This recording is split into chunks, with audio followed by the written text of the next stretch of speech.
We're here at the USAC Generation Next, sponsored by Mopar, in Nashville for round 4. We have 2 winners here, light and heavy 160 winners.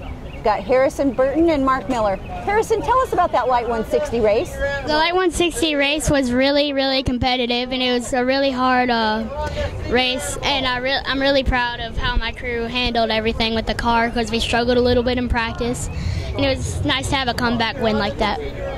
Okay, when your handler got to you right after you won, what was the first thing he said to you?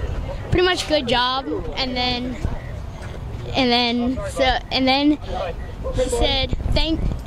he said that that they should get partial credit for this, and I didn't agree, obviously, but. Okay, and you guys are kind of teamed up, Mark Miller. You guys travel together, you practice together, you work on cars together. You know, do you share information with track setup, what the track's like, when you come off the track, when you go on? Yes, ma'am. Especially in the World Formula cars. Like, he goes out first in practice and he tells me how to drive the track and stuff, and if it's slick or tight or if it's pushy or something. I know, that's definitely teamwork. Okay, so how does that feedback help you have a mindset to go out there? Are you kind of ready then for what he tells you? Yes, ma'am. Okay, and Harrison, for you, when Mark comes off, he gives you feedback. Is it the same? Do you kind of look at the track the same? I think it's almost the same, but his is more experted, and he has more experience in racing, and that definitely pays off for him. Okay, well, you guys are 4 for 4. The last 4 rounds, you have won a race at each round. How do you deal with that? Do you have a lot of pressure on yourselves when you go to the next race?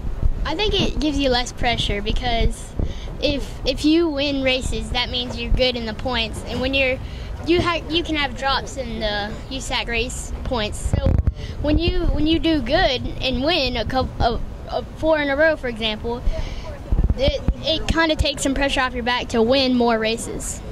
Okay. What do you think? You guys like asphalt or dirt racing better? I like asphalt. As long as I'm racing. Awesome. Same here. Okay. Next up, are you guys going to Terre Haute? Yes, ma'am. Yes, ma'am. Okay. Change anything? What do you think? What do you change? What do you think about when you're going to go to a new track? I don't think either one of you have ever been to Terre Haute before, and dirt. I think the dirt racing is very different than asphalt, and Mark might have a different opinion, but I think it's a little bit harder for me, because I've been running asphalt all my life, and when I go and try to race in dirt, it's really challenging, but I love it. What about you, Mark? You say you like to race. Doesn't matter dirt or asphalt. No, it doesn't. But it is definitely more challenging, because we're so used to racing on asphalt, like Harrison said. But it's definitely a lot of fun. You guys have any sponsors you'd like to thank? I'd like to thank Harrison and the Burtons. I'd like to thank Ryan Stanley and Robbie Stanley Racing. I'd like to thank the Atwells, the Murrays, and the Allisons. They're just a lot of help. Okay, what about you, Harrison? I'd like to thank the Armed Forces Foundation, Caterpillar, and Chevrolet, and also Robbie Stanley Racing, because they help us so much on and off the track, and Mopar, too, for putting on the show, and I'm really grateful for that. Here we are with the heavy and light 160 racers, Harrison Burton and Mark Miller. Thank you.